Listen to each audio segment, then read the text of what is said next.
Hello, everyone. This is Chala Dinkoy, CEO and founder of The Repositioning Expert. Welcome to another live Tuesday Tea Time with Chala. It is early. It is so early.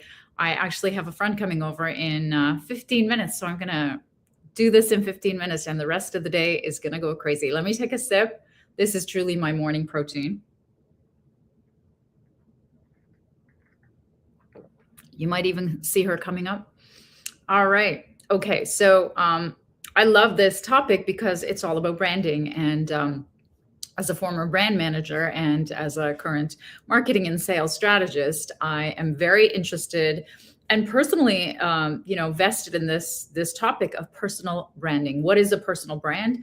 It's when the founder does a ton of visibility behind their own name. It's like Elon Musk and Richard Branson and anybody who is the owner and founder has a huge presence in the media, within their networks, in their own industries where they speak, and they are very, very visible and well known and have a very strong personal brand presence behind their own name. Does that hurt the company or does that help the company? And so many times I have had clients who have said, when I've encouraged them to go and do some visibility, to do speaking, to do any kind of, personal branding and networking, they've always wanted to push back and said, I want more than just clients to be asking for more than just me. I want my company to be bigger than just me. And so here's some statistics behind all of this. 82% of people are more likely to trust a company if the CEO is on socials. And this is from the Edelman Trust Barometer that was done 2 years ago. 77% of consumers are more likely to buy the product or service when the CEO is actually featured in social media. 44% of companies' market value is directly tied to the CEO's reputation, personal reputation. And that's from another study from Career Builder. So these are all really, really relevant. 90% of employees think that the brand image is higher and better when the CEO is active on social media. Now, social media is just one aspect of it that's been measured.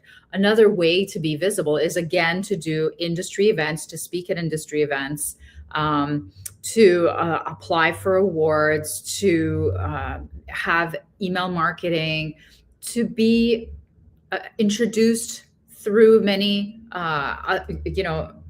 people that who introduce you to this person. All of a sudden, you're seeing their articles, you're seeing their social media stream, you're seeing them speak at your conference, and then somebody's introducing you. So it's called the omnipresence. It's the omni-channel marketing, and that's what I'm trying to get my clients to do by making their marketing plans reflect their personal brand and their image. So, but I'm going to tell you exactly how to do it so that you don't lose out. So the downside of all this, personal branding and this focus, this big focus, and this huge visibility on the person and your personal brand, if you're the founder, is a company called Value Builder by the owner. The name of the owner is John Warlow. And believe it or not, he's from Toronto, but I read about him in an American newspaper. What he does is he writes books, and he specializes in succession. So he's written a book called Built to Sell. The Art of Selling Your Business is another book that he's written, and he's actually made it into a business that he calls Value Builder. And he's analyzed 80,000 companies that he worked with. And he says that the more the company depends on your personal brand, so the stronger the personal brand, and the more that the company sales depend on your strong personal brand, the less people are willing to pay for it at the exit. The less people are willing to purchase somebody else's personal brand. Now, there's other downsides to having a strong personal brand, is that there's a huge time suck if you're going to be you are the content. So you have to film the content, produce it, post it, or you have to speak at conferences. So you have to travel, you have to book them, you have to find them. And they're not easy. Believe me, it's very competitive.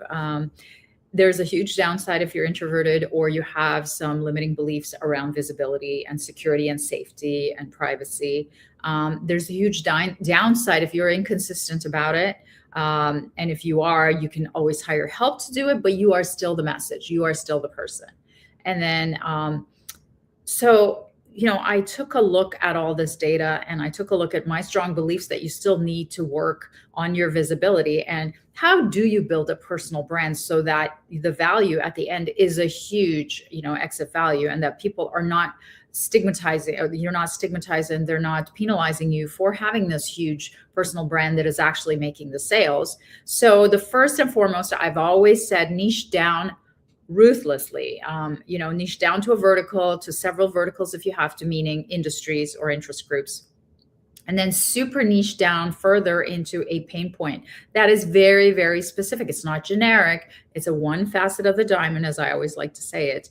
And then get visible, but make your visibility about the industry and your super niche, not about you. It's not about you. It's with your expertise is within the context of their pain. So I feel that if you have an omnipresent marketing approach that focuses on your niche, which is the culmination of the industry that you target, not that you're in, but that you target, and their super niche pain, then it's all about them. And you will have built both visibility around the expertise and around the company, and you will be certainly the horse's mouth, but it will not stay with you. Then you can move it on to other stakeholders in the company, getting out there and saying the same message over and over again within the same circles, and you will get to be known as the company who is an expert in that very same field. Of course, it starts with you, and the biggest thing is it's on you as the founder to figure out the strategy of who is the target and what is that pain point. And if you're not qualified to do that, which is fine, then you find a strategist and you find someone like me who can figure that out for you and find the right niche that's going to be consistent and persistent and be deep and wide enough and profitable enough for you to exist in years and years to come without a lot of competition knocking you off. So invest in developing your presence in review sites, peer reviews, domains, platforms. Reviews are huge with millennial buyers that are now almost 70% of corporate buyers. And be visible, but it's not about you, it's about them. So I wanted to give you an example. My client, Vanessa, so I'm so proud of her. And I'm going to have her on here, when she's got time. So she won multiple awards this past year. Inc. 5000, Winning Women, WeBank Star. She's now in the final rounds with the pitch competition for WeBank and Women Business Enterprise Networks. And so we're producing content. Now she's won all these things and she could have the biggest personal brand ever by saying constantly that she won all these things. But we've changed the messaging. So what we're doing instead is we're using the platforms of her having won all of these accolades and these awards by honoring and educating, in using her social platforms to educate and honor not just the organizations that have gifted her these accolades and awards, but the other winners. And we're making sure that the other winners are within the realm of her target market so that it's a win-win. Not only are we honoring and providing content for them and providing foot traffic to their business, but we are rubbing shoulders with them by singing their praises and by, talking about them. So do you see how we can use a personal brand, but we're using it by honoring other people and dropping in seeds of what our target is and what we do for a living and who we help. So you can do personal branding in a way that absolutely builds up your company and your valuation so that the brand itself is so big, but you're the door opener to letting people know about the brand. So I hope that makes sense. There's nothing like a brand that is so faceless, nameless, and so absent from human visibility that it never resounds, and it just blends in with every other vendor that's trying to do the same thing. Which is why, even in my book, Gentle Marketing, one of the first things that I talk about is actual shoes or clothing or drinks all have picked their own human characteristics and have given it a personal characteristic. Like Nike is the supreme athlete, or Virgin, Richard Branson, I always talk about him, is he goes up against the established huge conglomerates, so he's the bad boy of the industry. So these are all given to goods and service, not services, but yeah, goods and services have been given human characteristics because humans need to relate to humans. So you open the door to visibility and awareness with your personal brand, but then you keep it going and make a stronger brand for valuation. So I hope that makes sense. I hope you now have both sides of the equation, and I am all about visibility. So please get out there, but do it the way that I'm telling you. Do it strategically, do it targeted, and say the right things to the right people about them. It's always about them. It's never about you. And when you do it that way, you're going to have a huge valuation. I will see you next week. Take care.